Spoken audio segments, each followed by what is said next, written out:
اعوذ باللہ من الشیطان الرجیم بسم اللہ الرحمن الرحیم بہ نستعین وہو خیر ناصر ومعین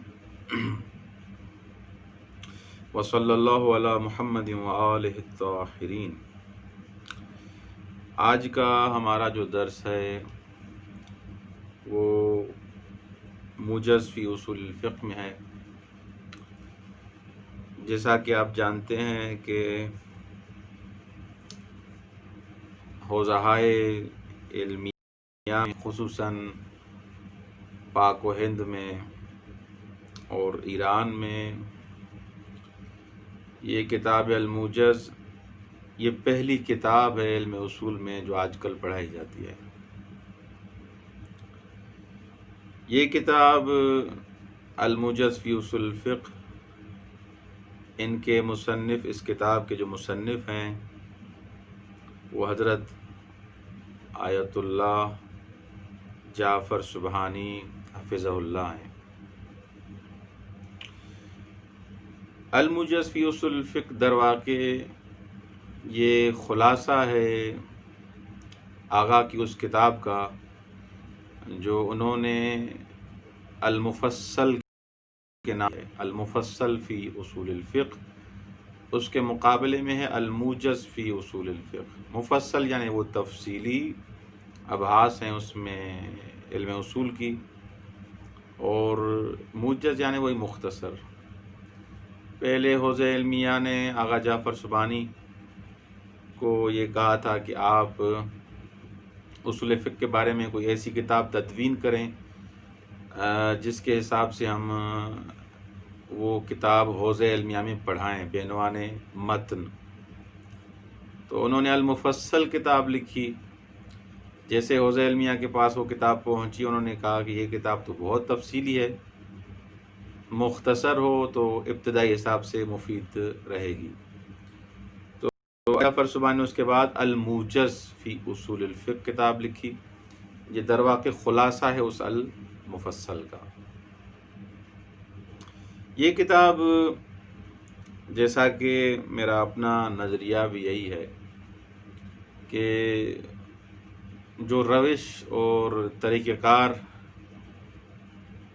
شہید باقر الصدر رحمۃ اللہ علیہ کا ہے وہی اپنانا چاہیے تو بہتر ہے، کیونکہ ایک ہی منہج سے، ایک ہی طریقے سے اگر انسان سلیبس کو پڑھے گا تو اس کا ذہن بھی ایک جگہ پر مرکوز رہے گا، متمرکز رہے گا، اور اس کو طالب علم کو کیٹیگریز کے حساب سے، لیول کے حساب سے وہ چیز سمجھ آئے گی۔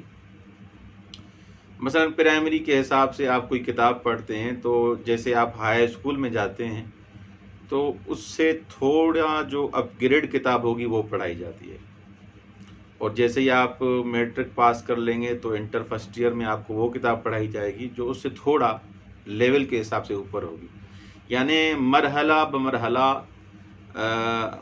یہ آپ کا علم تطور کے حساب سے تدریجاً بڑھے گا، اس کی لیول آرام آرام سے بڑھائی جائے گی، اور اس میں کوشش یہ کی جائے کہ ابتدا میں جو مطالب بیان کیے جائیں وہ ایسے ہوں جو مفہوم شناسی اور مفردات کے بیان کرنے کے حساب سے ہوں، جیسے شہید باقر الصدر رحمۃ اللہ علیہ نے حلقہ اولیٰ میں یہ کام انجام دیا ہے، اور پھر دوسرے مرحلے میں ان اصطلاحات کو کھولنا، تھوڑا واضح کرنا ان اصطلاحات کو، اور تیسرے مرحلے میں بالکل جو قانونی تفصیلی بحث ہے وہ کی جائے۔ تو ہمارے یہاں حوزہ علمیہ میں مثلاً پہلے موجز، اس کے بعد اصول مظفر، اور اس کے بعد مثلا رسائل، پھر کفایہ یا کہیں حلقہ ثالثہ، وہ ایک ہم آہنگی نہیں رہتی۔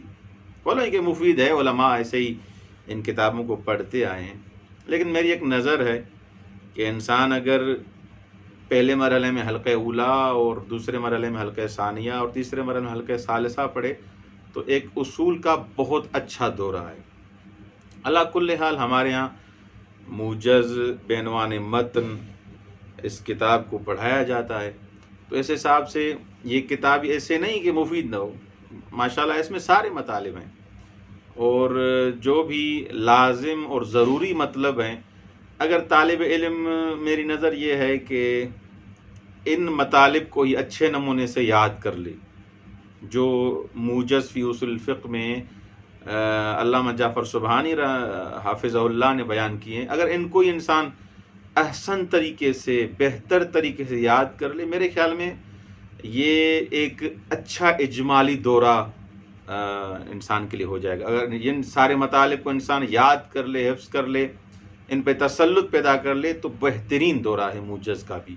موجز ایک اس حساب سے اچھی کتاب ہے. بہرحال یہ کتاب جو موجز ہے، اس کتاب میں ایک مقدمہ ہے اور 8 مقصد ہیں. سیدھی سی بات ہے، آپ جب انڈیکس دیکھتے ہیں کسی بھی کتاب کی یا فہرست کی، تو اس میں مثلا اس فہرست میں لکھا ہوتا ہے کہ اس کتاب میں کون سی ابحاث بیان کی جائیں گی. تو اس کتاب میں بھی ایک مقدمہ ہے اور 8 مقصد ہیں. اور جو مقدمہ ہے اس کے خود 12 امر ہیں. وہ مقدمہ 12 امور پر مشتمل ہے جن کا جاننا ضروری ہے. اگر وہ نہیں جانے گا تو وہ مقاصد انسان کو سمجھ میں نہیں آئیں گے. اس کتاب کا جو پہلا مقصد ہے، المقصد الاول سے آپ جیسے وارد ہوں گے، وہ بحث اوامر کے بارے میں. البتہ مقدمے کی بحث کے بعد جو آج ہم پڑھیں گے، مقدمے کی ابحاث کرنے کے بعد آپ پہلے مقصد میں جب وارد ہوتے ہیں تو پہلا مقصد جو ہے وہ اوامر کے بارے میں ہے. اور خود اوامر، امر کی جو بحث ہے، امر کی جمع اوامر ہے، اس کی خود 9 فصلیں ہیں. اس کے ایسے سمجھیں 9 جو ہیں چیپٹر ہیں. دوسرا جو مقصد ہے وہ نواہی کے بارے میں، اس کی بھی 9 فصلیں ہیں. یہ فقط میں فہرست وار آپ کے محضر میں بیان کر رہا ہوں تاکہ آپ کو پتہ چل جائے کہ اس کتاب میں کیا کیا ہے. اور تیسرا جو مقصد ہے وہ مفہوم کے بارے میں. آپ نے سنا ہوگا مفہوم شرط، مفہوم وصف، مفہوم غایت، وہی مفاہیم، مفہوم کی جمع مفاہیم ہے. وہ تیسرے مقصد میں بیان کیا جائے گا. اس میں بھی 5 امر ہیں اور 3 فصول ہیں، 3 فصلیں ہیں.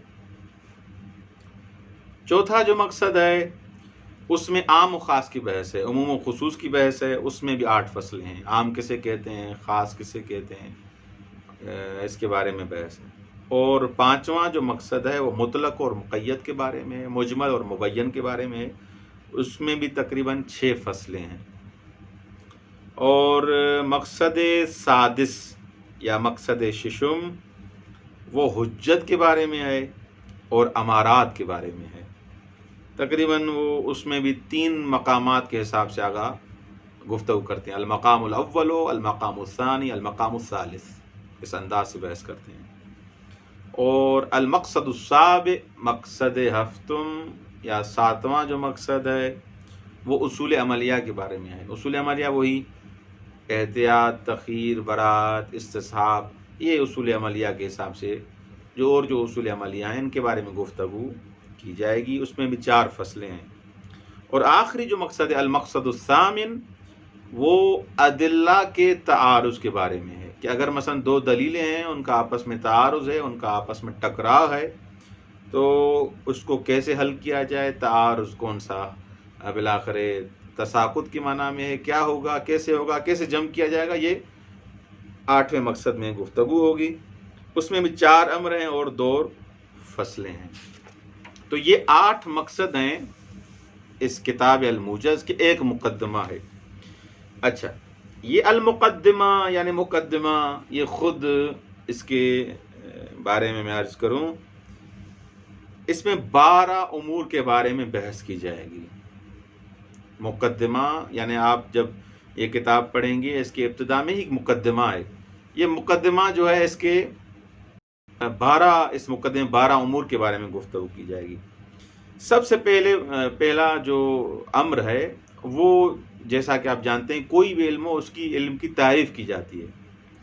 تو پہلے امر میں، مقدمے کے پہلے امر، 12 امور میں سے پہلے امر میں علم اصول کی تعریف، علم اصول کا موضوع، علم اصول کی غایت، ان کے بارے میں پہلے امر میں گفتگو کی جائے گی. علم اصول کی تعریف کیا ہے، علم اصول کا موضوع کیا ہے، علم اصول کی غایت کیا ہے. اچھا، اس کے بعد میں جو دوسرا امر ہے وہ مباحث اصول کی تقسیم بندی ہے.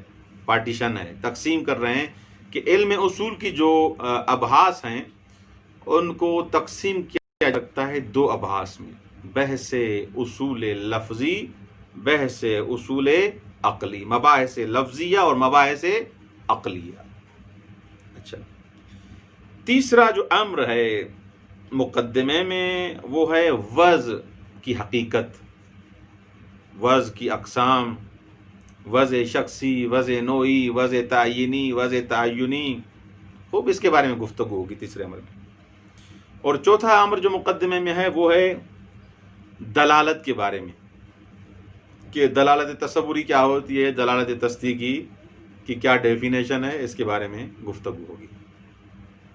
پانچواں جو امر ہے وہ حقیقت اور مجاز کے بارے میں گفتگو ہے، حقیقت کی کیا تعریف ہے، مجاز کی کیا تعریف ہے۔ اور چھٹے امر میں حقیقت اور مجاز کی علامات کون سی ہیں، کہ مثلا انسان حقیقت اور مجاز کو پہچاننا چاہے تو اس کی کون سی علامات ہیں، وہ گفتگو ہوگی اس مقدمے کے چھٹے نمبر امر میں۔ ساتواں جو امر ہے، امر سادس، وہ اصول لفظیہ کے بارے میں گفتگو ہے۔ اصول لفظیہ جو انسان اصول فقہ میں استعمال کرتا ہے اس میں سے ایک اصول لفظیہ ہے۔ اصول لفظیہ کسے کہتے ہیں اور کیا ہے، اور اصالت مثلا کون سی مراد ہے وہاں پر۔ آٹھواں امر اشتراک، ترادف، اور ان کے بارے میں کیا ممکن ہے یا واقع ہو سکتے ہیں، نہیں ہو سکتے، اس کے بارے میں گفتگو ہوگی۔ اور نواں جو امر ہے جو بہت اہم بحث ہے، ایک لفظ کو آپ کئی معانی میں استعمال کر سکتے ہیں، یعنی کئی معناؤں میں استعمال ایک لفظ کو انسان کر سکتا ہے یا نہیں کر سکتا، اس کے بارے میں نویں امر میں گفتگو کی جائے گی۔ دسویں امر میں حقیقت شرعیہ اور متشرعہ کسے کہا جاتا ہے اور اس کا فائدہ کیا ہے، اگر وہ ہم گفتگو کریں تو اس کا کیا ثمرہ کیا ہے۔ 11واں جو ہے وہ یہ اسماء عبادات، یہ صلاۃ، یہ صوم، یہ صحیح کے لیے وضع کیے گئے ہیں یا صحیح اور یا عام کے لیے وضع کیے گئے ہیں، یعنی فاسد اور صحیح دونوں کو۔ مثلا انسان اگر غلط نماز بھی پڑھے اس کو نماز کہا جائے گا نہیں کہا جائے گا، اس کو صلاۃ کہا جائے گا نہیں کہا جائے گا، اس حساب سے۔ بہرحال یہ 11ویں نمبر میں بحث ہوگی۔ اور 12واں جو امر ہے اس مقدمے کا آخری جو عنوان اور امر ہے وہ ہے مشتق کی حقیقت، مشتق کسے کہتے ہیں اور اس میں آیا اصول کا کیا فائدہ ہے، کیوں بحث کرتے ہیں مشتق کے بارے میں، اس کے بارے میں 12ویں امر میں ہم گفتگو کریں گے۔ اچھا، آتے ہیں ہم پہلے امر کی طرف۔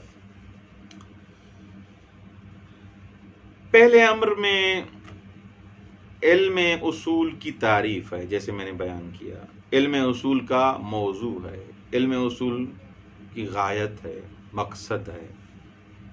تعریف و علم الاصول، موضوع و علم الاصول، و غایت و علم الاصول، ان تین چار چیزوں کے بارے میں امر اول میں گفتگو ہوگی۔ جیسا کہ آپ جانتے ہیں کہ علماء قدیم جو قدماء ہیں جب وہ کتاب لکھتے تھے تو ان کی کتاب لکھنے کا طریقہ کار یہ ہوتا تھا کہ جب بھی کسی علم کے بارے میں گفتگو کرتے تھے تو رؤوس ثمانیہ کے بارے میں گفتگو کرتے تھے۔ تو ایک اجمالی خاکہ جن خاص بنیادوں پر وہ علم موقوف ہوتا ہے، وہ بنیادیں ہوتی ہیں اس علم کی، تعریف، موضوع، غایت، مثلا یہ جو چیزیں ہوتی ہیں 8، ان کو بیان کرتے تھے، اور بیان کرنا ضروری بھی ہے، پتہ تو چلے بلاخر اس علم کی بنیادیں کس چیز پر ہیں یا کون سی بنیادیں ہیں۔ یعنی ایک اجمالی اس علم کے بارے میں تعارف بیان کرتے تھے، اور اس کے بعد اس علم کی اہمیت، مثلا ابھی ہم علم اصول پڑھ رہے ہیں یا علم فقہ اگر ہم پڑھیں تو ان کو پڑھنے کا، ان کو درک کرنے کا، ان کو سمجھنے کا کیا فائدہ ہے، اس کے بارے میں علماء گفتگو کرتے تھے۔ تو اس حساب سے 3 چیزیں ہم رؤوس ثمانیہ سب کو تو بیان نہیں کرتے، 3 چیزیں بالآخر ضروری ہیں، ان کا بیان کرنا ناگزیر ہے۔ ایک تو علم کی تعریف، علم کی کیا تعریف ہے، یعنی وہ علم جو آپ پڑھ رہے ہیں، اصول پڑھ رہے ہیں، فقہ پڑھ رہے ہیں، نحو پڑھ رہے ہیں، صرف میر پڑھ رہے ہیں، جو بھی کوئی بھی موضوع پڑھ رہے ہیں، بلاغت، جو بھی علم آپ پڑھ رہے ہیں، رجال پڑھ رہے ہیں، نحو پڑھ رہے ہیں، اصول پڑھ رہے ہیں، اس علم کی تعریف کریں، اس کی ڈیفینیشن کریں، اس علم کی کیا تعریف ہے۔ اچھا، اس علم کا موضوع بیان کریں کہ مثلا اس علم میں ہم ان مسائل کے بارے میں گفتگو کریں گے کہ یہ جو مسائل ہیں، یہ سارے مسائل، ان کی محوریت یہ چیز ہے۔ مثلا جیسے نحو میں آپ کہتے ہیں وہ موضوع الکلمۃ والکلام، علم نحو کا موضوع آپ سارے مسائل، یہ مرفوعات، یہ منصوبات، یہ فاعل مرفوع ہوتا ہے، مبتدا خبر مرفوع ہیں، مثلا ان کا اسم منصوب ہوتا ہے، یہ سارے جو مسائل وہاں پر مطرح کرتے ہیں، ان سارے مسائل جو محوریت ہے وہ کلمہ اور کلام ہے۔ تو بالآخر ہر علم کا کیا ہوتا ہے؟ موضوع ہوتا ہے، اس موضوع کے ارد گرد سارے مسائل طواف کر رہے ہوتے ہیں، اس دائرے میں ہی ہوتے ہیں، یعنی وہ عنوان جو دیا جاتا ہے وہ سارے مسائل جو ہیں اس عنوان کے ارد گرد رہے ہوتے ہیں۔ تو موضوع ایسا ہو جو جامع ہو، اور جو مسائل اس علم میں مطرح ہوں گے وہ اس حساب سے ایسے نہ ہو کہ موضوع ایک ہو اور آپ مسائل کوئی دوسرے بیان کر رہے ہیں، ان کے موضوع نہ شد گئے۔ اچھا، تیسری جو بحث کی جاتی ہے کسی علم کی ابتدا میں پڑھنے سے پہلے، اس علم کا فائدہ، میں جو یہ علم اصول پڑھ رہا ہوں تو مجھے کیا ملے گا، میں جو اپنا اتنا وقت صرف کر رہا ہوں، خاص کر کے حوزہ علمیہ میں، یہ اصول فقہ اور موجز اور رسائل، کفایہ، حلقات، یہ سارے علوم پر، ساری کتابیں یہ علم اصول کے بارے میں، اور اس کے بعد درس خارج میں بھی انسان اگر وقت ملے تو 7-8 سال اس میں صرف کر دیتا ہے علم اصول میں، تو بالآخر اس علم اصول کا مجھے کیا فائدہ ہوگا؟ تو ابتدا میں ان 3 امور کے بارے میں گفتگو ضرور ہوتی ہے، جو بھی علم آپ پڑھیں گے ان امور کے بارے میں گفتگو ہونی ہی ہے، ناگزیر ہے۔ اس علم کی تعریف، اس علم کا موضوع، اور موضوع کیا ہے، اور اس علم کے پڑھنے کا فائدہ اور ثمرہ کیا ہے۔ اچھا، اس علم میں یعنی اس کتاب میں علم کی فعلاً گفتگو، علم کی بحث کریں گے تو وہ وسیع تر ہو جائے گی۔ ہمارے ہاتھ میں جو ابھی کتاب ہے وہ ہے الموجز فی اصول الفقہ۔ انہوں نے بھی ان 3 امور کے بارے میں گفتگو کی ہے، یعنی علم اصول فقہ کی تعریف، اور علم اصول فقہ کا موضوع، علم اصول فقہ کا فائدہ، پڑھنے کا کیا فائدہ ہے، کون سے مسائل میرے حل ہوں گے، کون سی میری مشکلات اور معضلات یہ علم اصول حل کرے گا، کہاں کہاں مجھے فائدہ دے گا۔ اچھا، اب دیکھیں ہم کیا پڑھ رہے ہیں ابھی؟ علم اصول فقہ، اصول الفقہ، درست؟ الموجز فی اصول الفقہ ہے، اصول الفقہ، اصول مضاف، فقہ مضاف الیہ۔ خوب، یہ اصول الفقہ یہ مرکب ہے کلمہ اصول اور فقہ سے، درست؟ اچھا، یہ جب ہم کہتے ہیں اصول الفقہ تو سیدھی سی بات ہے فقہ کا بھی مجھے پتا ہو، فقہ کسے کہتے ہیں، جو اصول فقہ جو آپ کہہ رہے ہیں تو فقہ کا بھی پتا ہو نا مجھے، اس کا بھی علم ہونا میرے لیے ضروری ہے، اس کا بھی میں عالم ہوں کہ فقہ کسے کہا جاتا ہے، اس کی ڈیفینیشن بھی ہوگی، تاکہ اگر ایک ترکیب میں سے ایک جز کی آپ تعریف کریں گے، ایک جز کی ڈیفینیشن کریں گے، دوسرے کی نہیں کریں گے تو آپ تعریف کیا ہو جائے گی؟ ادھوری رہ جائے گی۔ تو بالآخر ان مفردات کو، ان مفاہیم کو آپ بالآخر جانیں، ان کی معرفت ضروری ہے۔ اصول الفقہ جب کہا جاتا ہے تو اصول کی معرفت ہو تو فقہ کی بھی معرفت ہو، کہ فقہ کسے کہا جاتا ہے، اصول کسے کہا جاتا ہے۔ اچھا، تو ہم اصول سے پہلے، کیونکہ ہمارا موضوع ہے ہی اصول فقہ، تو اس کے بارے میں بعد میں وارد ہوتے ہیں، پہلے فقہ کے بارے میں جانتے ہیں کہ اصول الفقہ یعنی فقہ کے جو اصول اور قوانین ہیں، تو یہ فقہ ہے کیا؟ سب سے پہلے فقہ کی تعریف کریں ہم، جس کے اصول اور قوانین بیان کیے جا رہے ہیں، تو پہلے فقہ کے بارے میں ہم جانیں کہ یہ فقہ ہے کیا۔ اچھا، فقہ جو ہے لغت میں، الفقہ فی اللغت الفہم،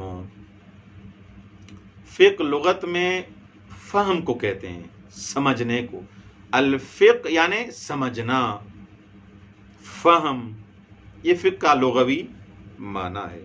جیسے سورہ توبہ کی آیت نمبر 122 وَلَوْلَا نَفَرَ مِن كُلِّ فِرْقَةٍ مِّنْهُمْ طَائِفَةٌ لِيَتَفَقَّهُوا فِي الدِّينِ. لِيَتَفَقَّهُوا فِي الدِّينِ. لِيَتَفَقَّهُوا کا مادہ جیسے کہ آپ جانتے ہیں سب، یہ فقہ والا مادہ ہے، اور یہاں پر وہی فقہ لغوی مراد ہے.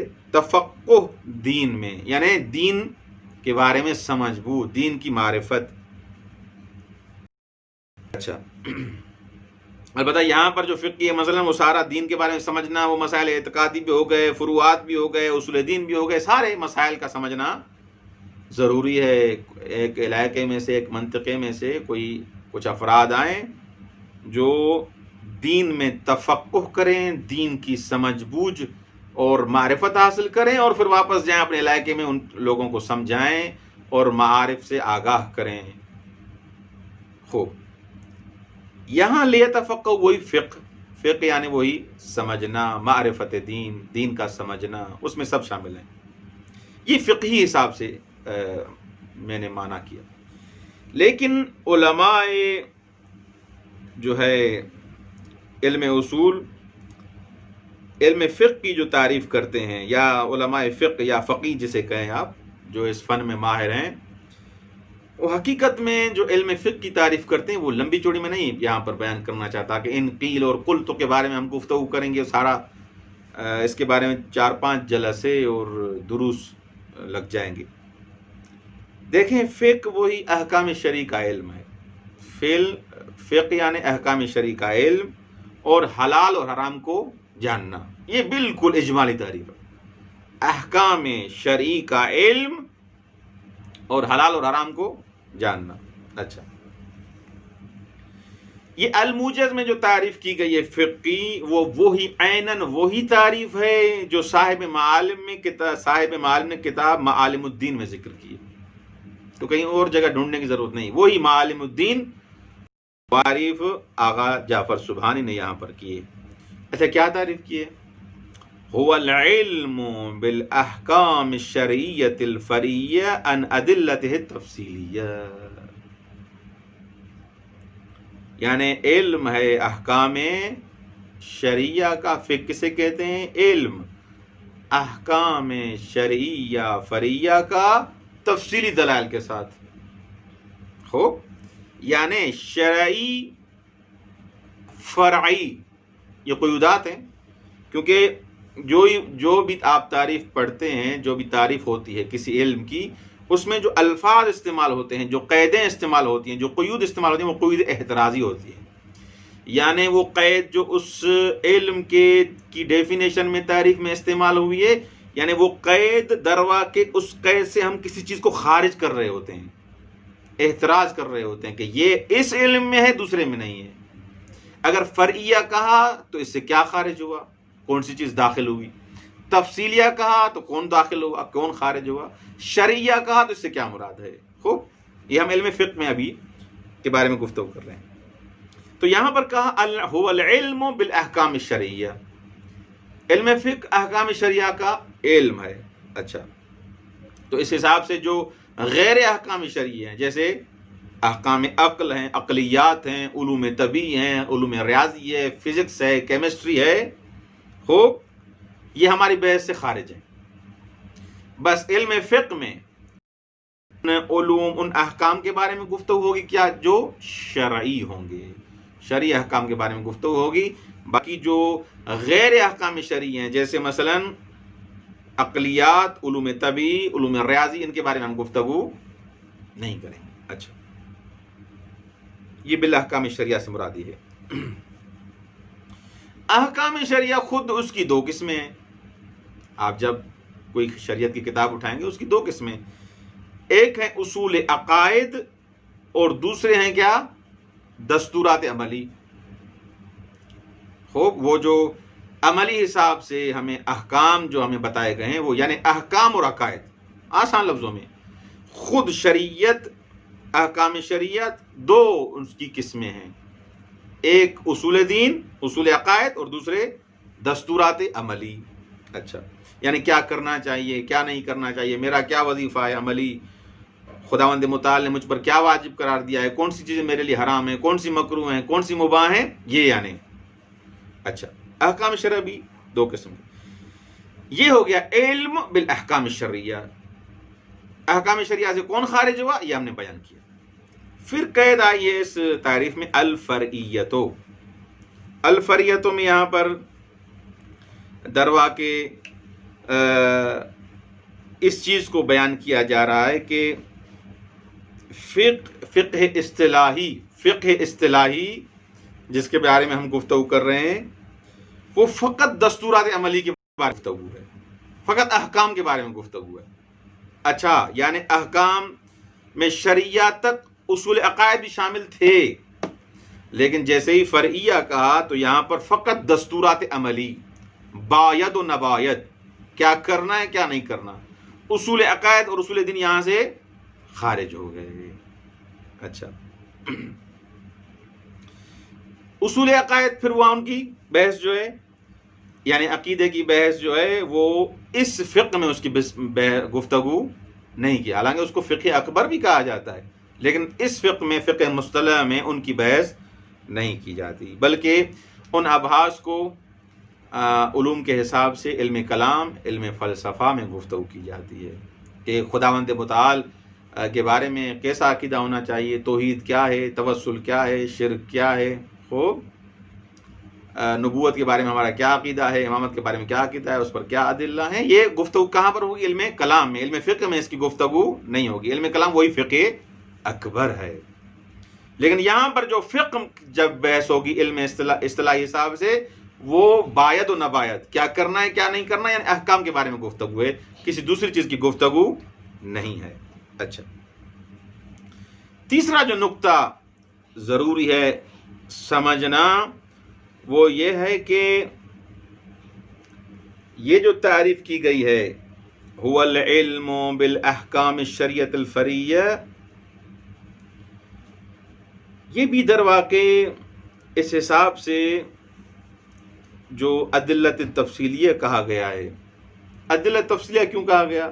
احکام شرعیہ کا علم تو مجھے ہو فقہ میں، فرعیہ کا کیونکہ تاکہ وہ اصول عقائد وغیرہ نکل جائیں۔ یہ ادلت تفصیلیہ کا لفظ کیوں آیا، اس پر توجہ کیجیے گا۔ دیکھیں، انسان یا تو درجہ اجتہاد تک پہنچ جائے، خود احکام کو حاصل کرنے کی توانائی، استعداد اس میں آ جائے، اسے کہتے ہیں کیا؟ مجتہد۔ انسان میں جب خود صلاحیت آ جائے کہ وہ خود حکم شرعی کو اخذ کر سکتا ہے، ان روایات سے، قرآن سے، ان اسلوب کے ساتھ جو قوانین موجود ہیں، قدرت استنباط انسان کو حاصل ہو جائے احکام دین کو حاصل کرنے کے حساب سے، منابع اور متون دینی سے، تو اس حساب سے وہ اپنا مسئلہ سمجھ سکتا ہے، اور اگر مرجع بن جائے تو فتویٰ صادر کر سکتا ہے۔ لیکن انسان اگر مجتہد نہیں ہے، یہ تو مجتہد ہے، مجتہد اس مقام تک پہنچ گیا، لیکن جو انسان مجتہد نہیں ہے، درجہ اجتہاد تک نہیں پہنچا، بلکہ وہ کیا ہے؟ مقلد ہے، تقلید کرنے والا ہے۔ اب جو تقلید کرنے والا ہے، وہ اپنے وظائف عملی کو، اپنے باید و نباید کو، واجب و مستحب و حرام کو جو انجام دے گا، وہ دستور مجتہد سے انجام دے گا، کہ مجتہد کہے گا کہ یہ کام جو ہے یہ واجب ہے، اس کو ایسے انجام دینا چاہیے، اس کو ایسے انجام دینا چاہیے۔ وہ اپنی طرف سے کوئی چیز نہیں کرے گا۔ وہ مرجع، وہ عالم، حل یستوی الذین یعلمون والذین لا یعلمون، عالم جس نے ان مراحل کو طے کیا ہے اور اس مسئلہ شرعی کو اس نے اخذ کیا ہے، استنباط کیا ہے، اس کی طرف رجوع کرے گا۔ مقلد کا کام یہی ہے کہ مرجع کی طرف اور مجتہد کی طرف رجوع کرے گا۔ اچھا، یہ مرجع تقلید اس نے تو خود پڑھا ہے اور مسئلے تک پہنچا ہے، لیکن یہ جو مقلد ہے، یہ اس کی کیا کرے گا؟ تقلید کرے گا۔ اچھا، یہ فقہ اصطلاحی جو ہے، جو ابھی فقہ اصطلاحی کی جو ہم نے تعریف کی، ان ادلتہ التفصیلیہ، یعنی هو العلم بالاحکام الشرعیۃ الفرعیہ، ان ادلۃ تفصیلیہ، یہ مقلد کو شامل نہیں ہے۔ یہ علم فقہ مقلد کو شامل نہیں ہے۔ کیوں؟ کیونکہ یہ مقلد اگرچہ احکام شرعی پر عمل کرتا ہے، دستورات دینی پر عمل کرتا ہے، باید و نباید پر عمل کرتا ہے، لیکن وہ اس کا یہ علم فقہ نہیں ہے، وہ فقیہ نہیں ہے، اس کو آپ فقیہ نہیں کہیں گے، اس کو آپ مجتہد نہیں کہیں گے۔ فقہ یعنی احکام شرعی کا علم از روی دلیل، ان دلیل، یعنی یہ جو میں نے حکم صادر کیا دلیل کے ساتھ، اقامہ برہان کے ساتھ، یہ ہے علم فقہ۔ مقلد تو ایسے نہیں کرتا، مقلد فقط عمل کرتا ہے کہ مجتہد نے ایسے کہا ہے، وہ ان چیزوں کو جانتا نہیں ہے، وہ فقط جانتا ہے کہ مجتہد نے مجھے حکم کیا ہے۔ اس کے پاس احکام شرعیہ کے اخذ کرنے کے لیے دلائل اور براہین نہیں ہوتے۔ تو اس حساب سے ان ادلت تفصیلیہ کی قید سے ہم نے فرد مجتہد کو تو اس تعریف میں شامل کر دیا جس میں قدرت استنباط و احکام ہے، لیکن وہ مقلد جو ہے اس ادلہ تفصیلیہ کی قید سے نکل جائے گا، کیونکہ اس کے بعد تفصیل نہیں ہوتی، وہ فقط جانتا ہے کہ یہ چیز واجب ہے، یہ چیز حرام ہے، یہ چیز مکروہ ہے، لیکن مجتہد جانتا ہے کہ یہ چیز واجب کیوں ہے، اس کے کون سے مراحل ہیں، کہاں سے میں نے مسئلے کو اخذ کیا، قرآن سے، سنت سے، یہ سارے مراحل تفصیلی اس کے پاس علم ہوتا ہے، لیکن مقلد کے پاس تفصیلی علم نہیں ہوتا۔ تو لہذا یہ جو تعریف ہے الفقہ هو العلم بالاحکام الشرعیۃ الفرعیہ عن ادلہ التفصیلیہ، اس کا مطلب یہی ہے۔ ایک ایک لفظ ہم نے واضح کیا کہ علم بالاحکام سے کیا مراد ہے، پھر شرعیہ کہہ کے ایک مثلا علم ریاضیات ان چیزوں کو نکال دیا، اور فرعیہ کہہ کے مثلا علم عقائد و ان چیزوں کو نکال دیا، ان ادلہ تفصیلیہ کہہ کے مجتہد کو تو شامل کیا جو استنباط کرنا چاہتا ہے، ان کو خارج کر دیا جو مقلد ہیں۔ تو لہٰذا یہ چیز ضروری تھی جس کو بیان کرنا آپ کے محضر میں ہم نے واجب و لازم سمجھا۔ ایک ایک لفظ کے بارے میں ہم انشاءاللہ بیان کریں گے کہ یہ لفظ کیوں استعمال ہوا ہے، جیسا کہ یہ دأب علماء رہا ہے کہ جب بھی کوئی تعریف کرتے ہیں اس تعریف میں وہ قیودات اور الفاظ استعمال کرتے ہیں جو بالآخر وہ الفاظ عکاسی کر رہے ہوتے ہیں اس علم کی، اس علم کے بارے میں ہی گفتگو، دوسرے علوم اس سے نکل جائیں۔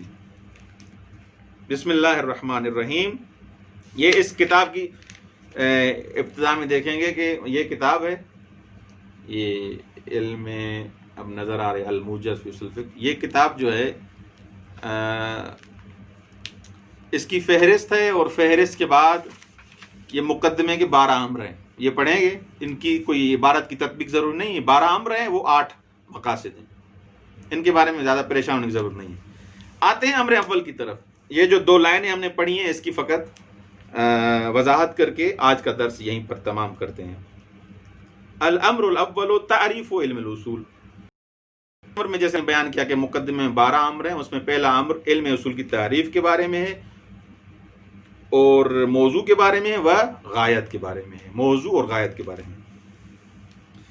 ان لفظۃ اصول الفقہ تشتمل علی کلمتین، یہ لفظ اصول فقہ 2 کلموں پر مشتمل ہے، تدلان علی ان ہنا اصولا و قواعد یتقی الفقہ علیہا، یہ دونوں کلمے، دونوں لفظ دلالت کرتے ہیں کہ یہاں پر کچھ اصول اور قواعد ہیں جن پر فقہ تقیہ کرتی ہے، جن پر فقہ اعتماد کرتی ہے، فقہ کا اعتماد ہے ان اصول اور قواعد پر۔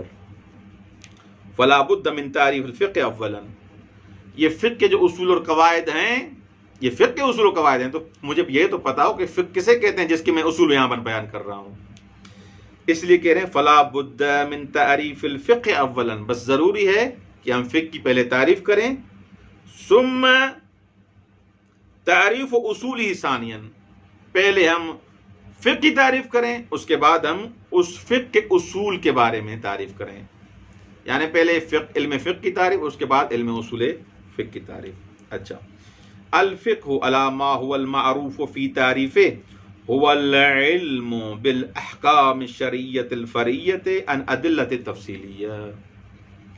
فقہ جیسے کہتے ہیں معروف ہے، اس کی جو تعریف کے حساب سے جو معروف ہے وہ یہ ہے کہ علم بالاحکام الشرعیہ، یہ فقہ علم ہے احکام شرعیہ کا، احکام شرعیہ جو فرعیہ ہیں، ان ادلت تفصیلیہ، تفصیلی دلائل کے ساتھ.